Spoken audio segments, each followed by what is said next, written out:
Salut tout le monde, je reviens aujourd'hui dans cette nouvelle vidéo et je suis pas toute seule, vous voyez que je suis avec Constance. Salut, bonjour. Alors Constance, c'est une personne que j'ai rencontrée sur le Salon du Livre à Paris récemment, et en fait c'est la responsable France d'Audible.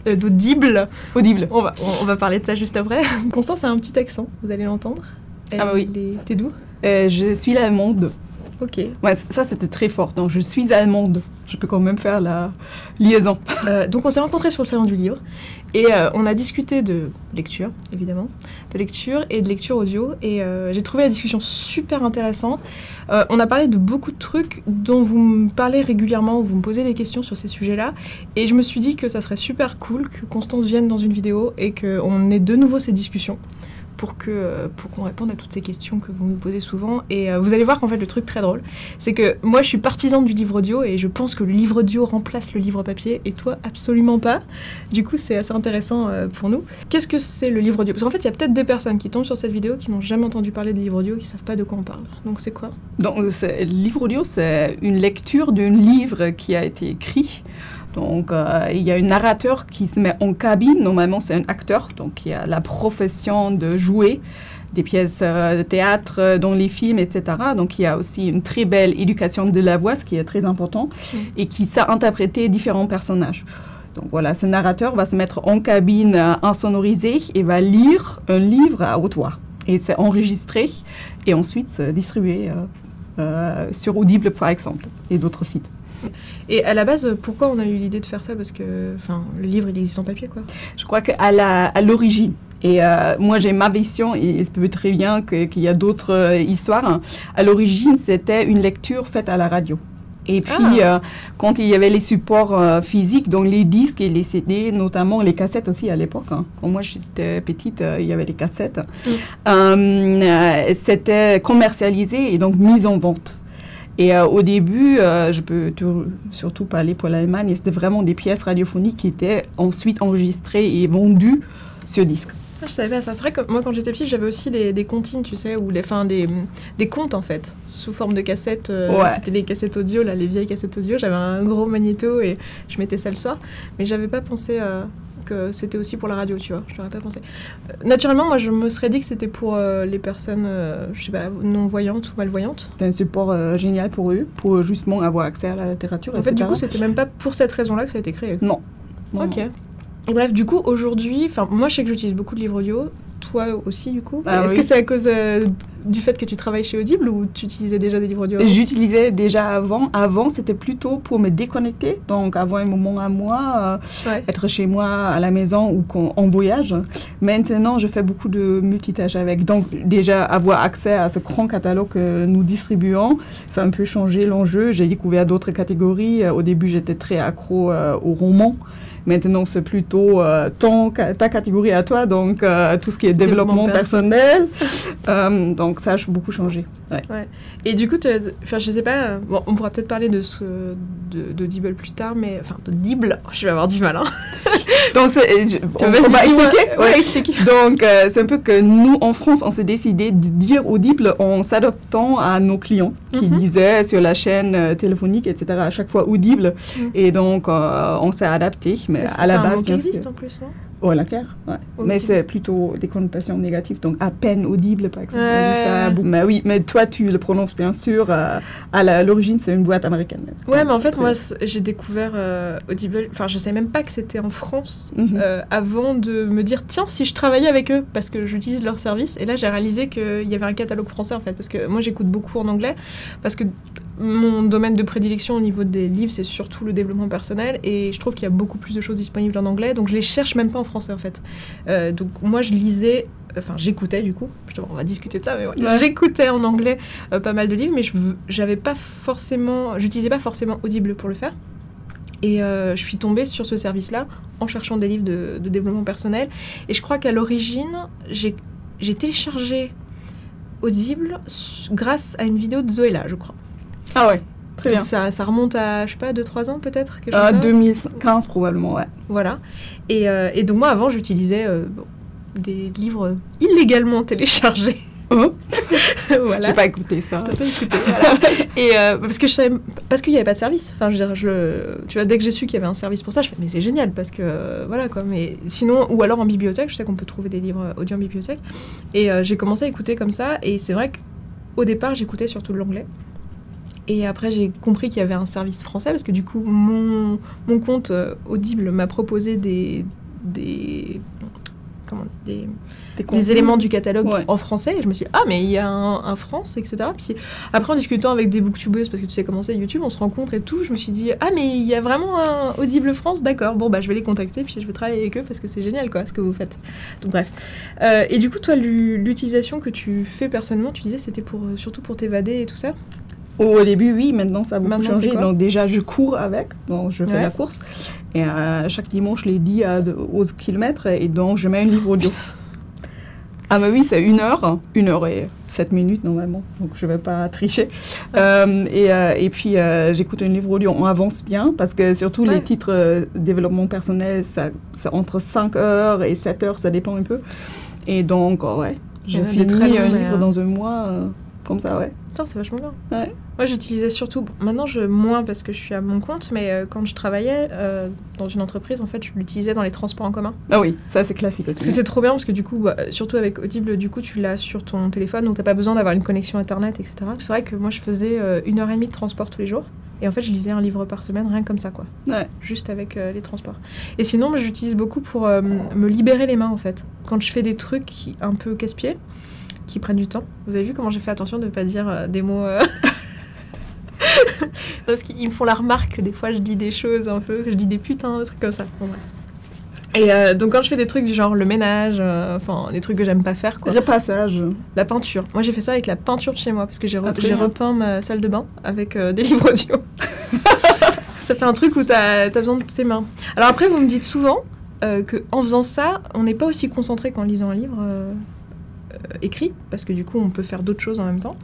Et moi, je trouve que c'est vrai, mais je me dis que certains bouquins, je les aurais jamais lus en livre écrit. Par exemple, le développement personnel, c'est typiquement le domaine où c'est pas comme une histoire ou un truc où tu te prends dedans et t'as envie de savoir la suite. C'est un truc que tu lis presque consciemment. Et du coup, là, le fait de se dire, je peux faire autre chose en même temps, sinon peut-être que je l'aurais jamais lu. Et je me dis, c'est pas grave. Si à la fin j'ai perdu quelques passages et que j'ai pas écouté vraiment, que j'étais pas assez concentrée, j'aurais pas de mal à le réécouter une deuxième fois. Parce que de toute façon, je peux l'écouter de manière illimitée avec Audible, donc je m'en fiche. Ou même avec un autre service. Enfin, à part si je prends bibliothèque, la plupart du temps, je peux écouter autant de fois que je veux. Et je me dis, je préfère écouter 2 fois un livre et être sûre de l'avoir lu, alors qu'en papier, je l'aurais jamais lu, quoi. Ouais, c'est la même chose pour moi. Et aussi, on a toujours la possibilité de revenir sur un passage. Donc, ça m'arrive aussi de rater des éléments. Et puis, je juste recours quelques minutes. Et puis, autre chose que je trouve assez intéressante, surtout avec ta catégorie préférée, je crois que pour justement les développements personnels, le livre audio est assez intéressant. Parce qu'à la fin, livre développement personnel, c'est un coaching. Et le coaching passe très bien par la parole. Donc, je trouve ça même plus intriguant quand quelqu'un m'explique à haute voix une démarche, me donne un conseil, etc. Je trouve ça c'est comme naturel. Hein. Moi, je trouve que ça marche bien avec tout, parce que même les romans, je trouve ça super cool. Tu as différents personnages et tout. Je me souviens que j'avais lu L'Alchimiste. Oui. Et il y a toute une ambiance sonore, tu sais, avec parce que c'est pas toujours le cas, ça va dépendre des livres, mais des fois dans certains livres il y a une ambiance sonore qui est faite et tout.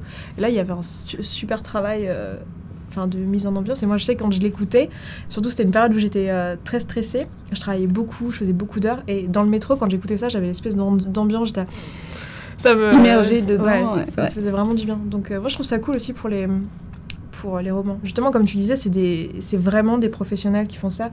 Et je sais qu'il y avait des livres que j'avais lus gratuitement. Tu sais, il y a des livres qui sont dans le domaine public, et du coup, il y a des volontaires qui peuvent les lire et les rendre disponibles en audio au public. Je vous mettrai des liens si vous voulez, de livres comme ça. Et c'est pas des professionnels qui les lisent. Et moi, j'en avais écouté comme ça des grands classiques et tout.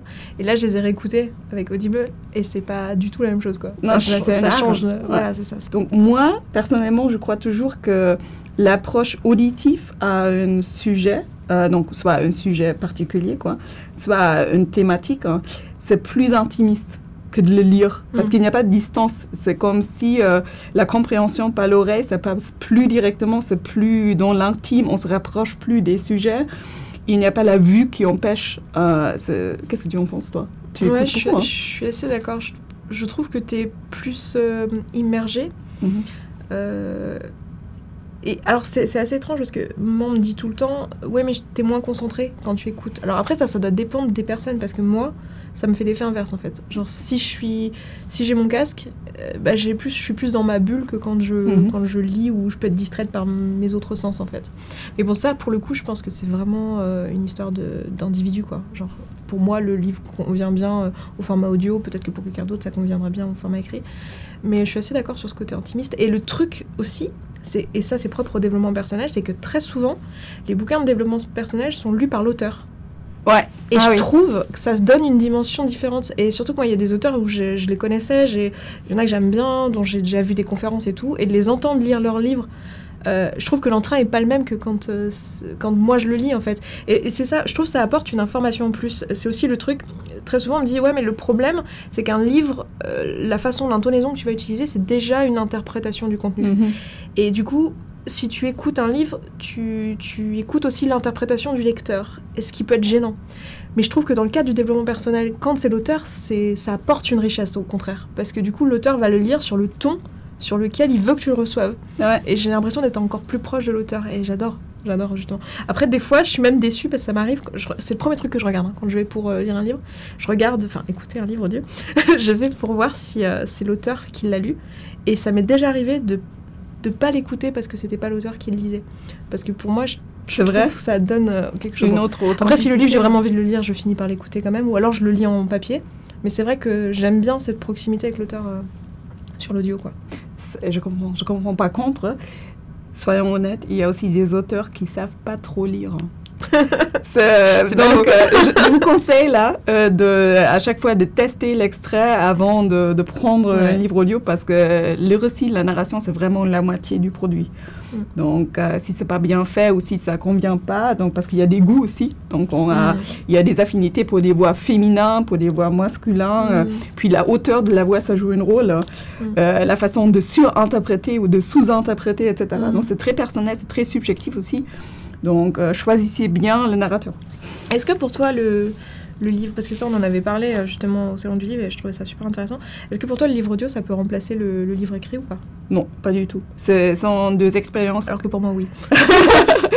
Non, ce sont des expériences complètement distinctes. L'approche, comme je viens de dire, on se rapproche différemment d'un thème, d'un sujet. Quand on écoute, je crois que l'intelligence auditive, c'est différent de l'intelligence visuelle à travers des paragraphes lus. C'est très différent esthétiquement déjà. Puis, tu as raison, il y a cet ajout de la part du narrateur ou de la narratrice qui change un peu l'enjeu, qui met déjà en relief des choses que dans la lecture, tu aurais jugé autrement.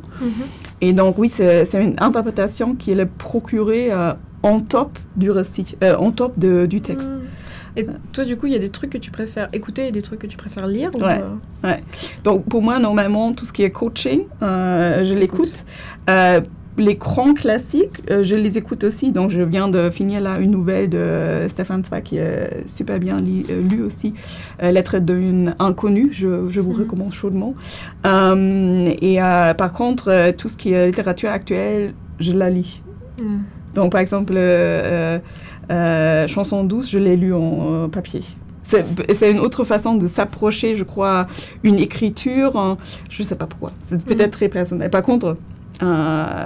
nos clients, il y a un peu de tout. Ils écoutent des romans, de nouvelles releases, ils écoutent du coaching, ils écoutent de la science-fiction, de la fantasy. Donc, c'est très personnel. C'est vrai que moi, j'aime tout écouter, en fait. J'ai des personnes de mon entourage à qui j'ai voulu faire écouter des livres et ils n'y arrivent pas, quoi. C'est pas pour eux. C'est peut-être pas des types auditifs. Je crois qu'il y a aussi des types. Donc, si tu es très visuel...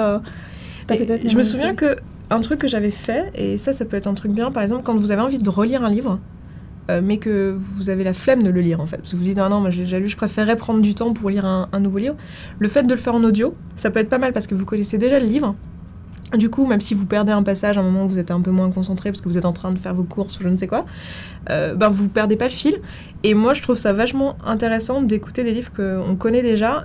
Notamment, moi, j'avais fait ça, par exemple, j'avais lu les Harry Potter en français et en papier, et je les ai écoutés après en anglais et en audio. Et j'avais adoré parce qu'en plus, il se trouve que la personne qui lit a une voix extrêmement sexy avec un accent anglais magnifique, donc c'était hyper agréable. Et en plus de ça, ça permet de se sensibiliser à l'anglais. Enfin, je trouve ça cool en fait d'écouter ou de lire. En tout cas, d'être en contact avec de l'anglais tous les jours pour pas perdre. Enfin, je sais pas si toi tu as cette relation avec les langues étrangères, mais moi j'aime bien l'idée d'avoir tous les jours un contact avec les langues que je pratique pour pas les perdre en fait. Ouais, moi je fais même cette astuce. Donc notre siège c'est à Berlin, donc à chaque fois je voyage en France et donc dans l'avion déjà je mets un livre audio français francophone ou un podcast français juste pour justement arriver dans la langue et donc me resensibiliser pour le contexte, langage qui m'attend quoi. Ouais, c'est un peu le truc aussi, tu vois, la critique souvent du livre audio, c'est que le livre, faudrait pas qu'il remplace le livre papier, parce que le livre papier, c'est aussi ça qui permet de garder une bonne orthographe, etc. Et personnellement, je trouve que c'est pas forcément un bon argument pour lire, parce qu'en fait, le but d'un auteur, quand il vous écrit un livre, c'est pas de vous faire de vous un génie en orthographe. Son but, c'est de vous transmettre un message. Et du coup, pour moi, ça, le livre audio le fait aussi bien que le livre écrit. Puis en plus, c'est un argument un peu idiot, parce qu'on pourrait trouver très bien des choses qu'apporte le livre audio que n'apporte pas le livre papier, comme ce qu'on l'a dit sur ce que ça apporte en plus à l'histoire, ou le fait justement d'écouter l'anglais, typiquement, c'est un truc que n'apporte pas le livre papier. Ça met juste en avant le fait qu'il y a des avantages à lire un livre papier, et il y a des avantages à lire un livre audio. Mais pour toi, le pourcentage, tu écoutes versus tu lis là, c'est un peu en train de changer, mais je sais pas, il y a genre 6 mois, j'écoutais quasiment 100% de ce que je lisais. Maintenant, c'est un peu moins le cas parce que j'ai plus de temps. Enfin, comme je suis à mon compte, c'est vrai que je me dégage plus de temps pour la lecture. Puisque j'étais là, est-ce que tu veux bien nous expliquer un peu ce que propose Audible ? Les questions que j'ai souvent, c'est est-ce qu'on peut acheter les livres en illimité ? Genre, est-ce qu'on peut les réécouter ou est-ce qu'on peut les écouter ? Est-ce qu'on peut les écouter hors ligne, etc. Enfin, je pense que tu les connais un peu, les questions qu'on te pose tout le temps. Je veux bien que tu nous expliques un petit peu les services qu'il y a, puis vous verrez après, on a un petit code promo pour vous.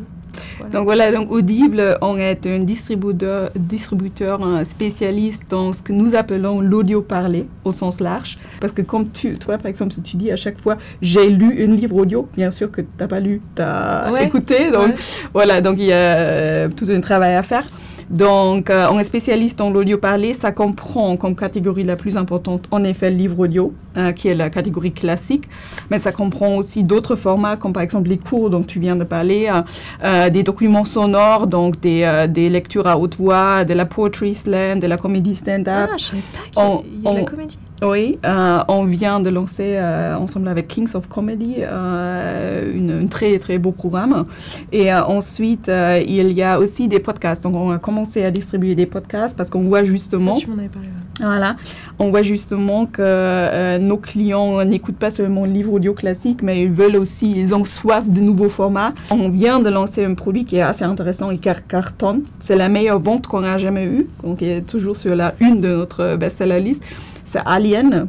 C'est une nouvelle intrigue qui se joue entre le premier et le deuxième film, et c'est une intrigue qui est fermée sur elle-même. C'est-à-dire, il y a une histoire, un spin-off de Ellen Ripley qui va être raconté, et c'est à l'ancien, on dirait c'est une pièce radiophonique. À la moderne, je dirais c'est une création omnisonore, c'est-à-dire il y a une mise en scène avec plusieurs acteurs. Il y a un habillage sonore, il y a une ambiance sonore aussi et des bruits qui remplacent l'action qui se passe dans le livre de base. Et donc c'est très riche. C'est comme à partir d'un livre. Ouais, exactement. C'est juste vous. Ah oui, d'accord, c'est à partir d'un livre. Mais là, par contre, donc je me suis aussi demandé quelle est la différence par comparaison à l'expérience d'un livre audio classique. Et je crois qu'en effet, dans un livre audio classique, tu es immergé dans un récit, tu suis un narrateur, tandis que là, tu es immergé dans une action. Donc, tu es vraiment partie de l'action, tu es complètement dedans, tu écoutes ce qui se passe autour de toi. C'est pas une lecture, en fait. C'est vraiment tu joues le contenu du livre, en fait. Exactement. Et c'est aussi enregistré en studio de doublage. C'est-à-dire, il y a les acteurs qui sont des boucs qui jouent en même temps qu'ils expériencent des trucs. Et après, au niveau des services, genre, que moi j'utilise et que eux pourront utiliser, vous avez quoi exactement? Donc nous avons surtout des contenus payants, donc notamment les livres audio. Les livres audio, il faut le savoir, sont assez chers. Donc si on achète une CD sur le marché, ça va être environ 20 €. C'est dû au fait que l'enregistrement est très cher. Donc ça commence à 500 € par heure enregistrée. Ça peut monter jusqu'à plusieurs mille d'euros par heure finale. Et un livre audio, ça compte environ entre 7 et 32 heures d'enregistrement. Donc tu dis 20 €. Moi, j'ai déjà vu des livres à 50 €, des livres audio en CD achetés sur Amazon ou quoi, à ce prix-là, quoi. Ouais.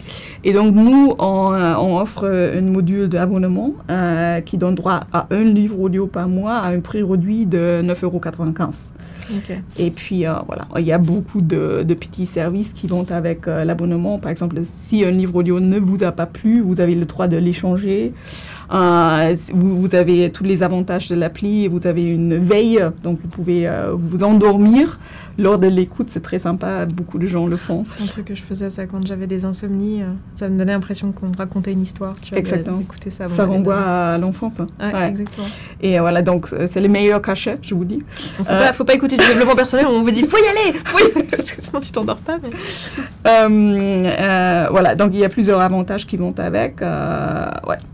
Ouais, puis après, c'est un livre... Enfin, moi, c'est le service que j'ai souscrit quand j'ai découvert Parzouela. C'est-à-dire que ça existe encore. C'est-à-dire que le premier livre, quand vous vous inscrivez, en fait, le premier mois est gratuit, donc le premier livre, quoi. Et après, tous les mois, donc c'est 9 € pour un nouveau livre, et tu prends celui que tu veux. Genre, ça peut être un livre qui coûte 50 €, quoi. Et après, tu peux acheter des livres en plus. Genre, si tu as lu ton livre audio gratuit, tu peux encore en acheter d'autres. Après, tu les payes juste le prix qui sont. Donc, je sais pas, il y en a des pas chers. Hein. Mais si, on fait des promotions aussi. Une fois que tu as téléchargé le livre sur ton téléphone, donc tu peux l'écouter hors ligne. Et tu peux aussi, après, au bout d'un moment, le supprimer. Parce que, par exemple, moi, ça m'arrive parce que j'en écoute beaucoup. J'ai plus de place sur mon téléphone. Je peux pas stocker tous les livres. Et si tu le supprimes de ton téléphone, tu l'as pas supprimé de ton compte. C'est-à-dire, tu pourras plus tard le retélécharger sur ton téléphone. Enfin, une fois que tu l'as acheté, quoi. C'est à vie. Ça reste en ta cloud. C'est comme Kindle, c'est la même chose. Ouais, exactement. C'est la même chose. Tu peux l'utiliser à vie. Et moi, ce que j'aime bien, je vous ferai peut-être des close-up, ceci dit, parce que c'est l'occasion. Je peux jamais vous parler de ça, parce qu'à chaque fois, je me dis, ça fait trop promotion, je vais pas passer 15 ans à expliquer. Mais moi, j'adore l'appli, parce que y a un truc, notamment, évidemment, je la trouve plus. Il y a un truc où t'as des espèces de petits badge, ouais, c'est ça, je cherchais le mot. T'as des espèces de récompenses, genre quand t'as lu plusieurs livres ou quoi, t'as des récompenses, et je trouve ça trop drôle, quoi, parce que ça te permet de suivre un peu le truc. Tu peux aussi écouter une partie du livre avant de l'acheter, ce qui est cool. Et faut faire. Et puis, tu peux prendre des notes dans les bouquins, donc si tu peux mettre des marques, ça c'est un truc que je fais très souvent, surtout que moi je vous fais des revues sur les livres, donc très souvent je me dis ce passage-là, j'ai envie de leur en parler, donc je fais une marque. Donc c'est comme dans un livre papier, en fait, tu peux faire des marques. Et dans un truc qui est important pour les livres, notamment de développement personnel, c'est qu'il y a des bouquins où il y a des figures, et en fait tu as accès aux figures via PDF. C'est-à-dire que tu as ton audio et tu peux accéder à la figure de la page machin. J'ajoute peut-être pour les petits marques de page, donc vous pouvez aussi partager ces marques de page. On appelle cette fonctionnalité clippings. Hein. Donc et si jamais vous avez un très beau mot de quelqu'un qui est très connu, vous voulez partager sur les réseaux sociaux, vous pouvez facilement faire ça. J'ai jamais utilisé ça. On va vous proposer un code promo. C'est-à-dire que si vous vous inscrivez sur Audible, vous aurez le livre gratuit, enfin le premier mois gratuit ou le livre gratuit, voyez-le comme vous voulez. Et qui est sans engagement, c'est-à-dire que tu peux résilier ton abonnement à la fin du mois. À tout moment. Ouais. Et à tout moment même, à la fin du mois ou le mois suivant, voilà. C'est assez simple à faire, il n'y a pas besoin de préavis, etc. Et là, en plus, en utilisant le code de promotion Esther, donc ESTHER, je vous le remettrai ici, vous l'aurez aussi en description, vous pourrez avoir un livre gratuit supplémentaire, donc le livre gratuit, si c'est votre première inscription, vous aurez le livre gratuit normal, mais vous aurez un en plus grâce à ce code promo-là. Et voilà, c'est sans engagement, etc. Et c'est on va dire quoi, jusqu'à la fin du week-end, dans une limite de 1000 personnes, ça te va ? Ouais. Donc voilà, donc dans une limite de 1000 personnes, jusqu'à la fin du week-end, vous pouvez utiliser le code promo, et ça c'est super cool. Je vais dire merci à Audible, je trouve ça trop bien. Merci à ça. Et merci aussi à Audible du coup d'avoir été là, d'avoir donné les codes promo et puis d'avoir sponsorisé la vidéo. Ça c'est super cool. Et j'espère que ce petit cadeau vous plaira. Moi je suis vraiment contente qu'on puisse faire ça pour vous. Et puis si vous avez des questions à nous poser, je pense que tu seras d'accord de répondre en commentaire s'il y a des questions. Donc n'hésitez pas. Et puis nous on s'arrête là et puis on vous embrasse et on vous dit à la prochaine. Ciao ciao. Ciao.